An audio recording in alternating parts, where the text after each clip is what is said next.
একটি খুবই ভালো দৃশ্য।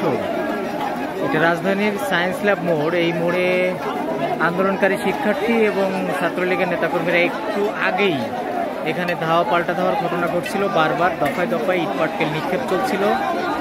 ঠিক 5-7 মিনিট আগেও ওই অবস্থা ছিল, কিন্তু এখন হঠাৎ করে এই ছাত্রলীগের নেতাকর্মীরা এবং কোটা আন্দোলনকারীরা তারা একে অপরের সঙ্গে হাতে হাত মেলালো, বুকে বুক মেলালো এবং এক পক্ষ আর এক পক্ষকে সরে যাওয়ার জন্য অনুরোধ করছে।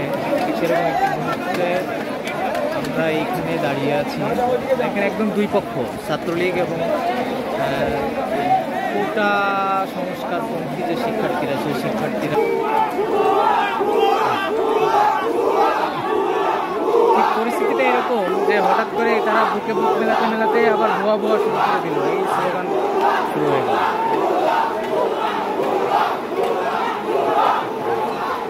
এবং এক পক্ষ থেকে আর এক পক্ষ দূরে সরে যাচ্ছে। তারা কথা বললো, কথা বলে বোধহয় সমাধান হয়নি, তাদের কথাই সমাধান মেলেনি। এজন্য এক পক্ষ থেকে আর এক পক্ষ আবার দূরে যাওয়ার চেষ্টা করছে এবং ভুয়া ভুয়া স্লোগান দিচ্ছে শিক্ষার্থী। কয়েকজন পরিচিত মুখে যারা দিতে পারছিল বড় মেয়েরা যার মাধ্যমে সংসদ উপস্থিত। তারপর হচ্ছে আমরা ঢাকা কলেজ শিক্ষার্থী সহ আমাদের এই এলাকার যারা আওয়ামী সমর্থিত লোক সবাই এই ব্ল্যাকেটকে ছোড়ানোর জন্য সবাই বাধাগ্রস্ত করে তারপর তাদের সাথে আমরা কি আলোচনা হয়েছে তাদের সাথে আমাদের আলোচনা বলতে হচ্ছে গিয়ে তাদেরকে আমরা বলছি তোমরা যদি দায় দাবি থাকে বা মিছিল ছুটানো থাকে তাহলে তোমরা সুশৃঙ্খলভাবে একটা মিছিল করে চলে যাও।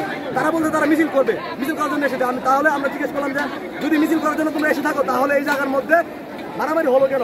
আমাদের সাধারণ শিক্ষার্থীদের উপর, ঢাকা কলেজের সাধারণ ছাত্রলীগের পুলিশের উপর আক্রমণ হলো কেন?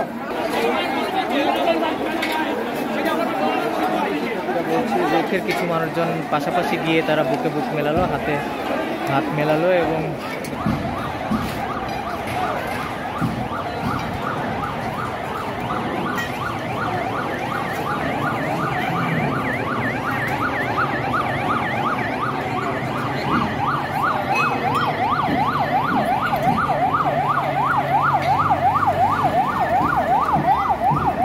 ভিতর দিয়ে তো গাড়ি ঘোড়া চলছে না, অ্যাম্বুলেন্স যাচ্ছে।